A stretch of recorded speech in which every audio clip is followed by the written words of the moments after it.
એટલે જેને સંસારની કોઈ પણ બાબતો અટકતી હોય અને જેને આત્માની ઉન્નતિ જોઈતી હોય એને પગરણ કોનાથી કરાય? તપથી. તપ આવે એની સાથે સંયમ જોડાયેલું જ છે. એટલે કર્મ ખપાવવાનો ઉપાય શું? તપ. તપ કેવો? ચારિત્ર વાળો. એટલે આપણે ત્યાં જે તપ કરે એને 3 વખત દેવવંદન, સામાયિક પ્રતિક્રમણ, જાપ, સ્વાધ્યાય, કૌશક આ બધું કરવાનું આવે.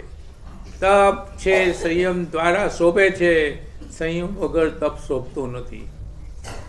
એટલે જે આત્માઓની તપની શક્તિ હોય ને તપ અને સંયમ એટલે સામાયિક, વ્રત, પચખાણ બધું જ કરવું જોઈએ. જેની શક્તિ તપની નથી એવા આત્માઓ આ 3 દિવસમાં અને કાયમ માટે સામાયિક, પ્રતિક્રમણ, વ્રત, પચખાણ ભગવાનની આજ્ઞાના પાલનથી જીવનની અંદર આચારો પાળે. એ આચારોને શું કહેવાય? સંયમ. જેટલા જેટલા આચારો તમે પાળતા જાઓ, સમજતા જાઓ, જાણતા જાઓ અને જીવનમાં આચરતા જાઓ એને શું મળે? ભગવાન મળે.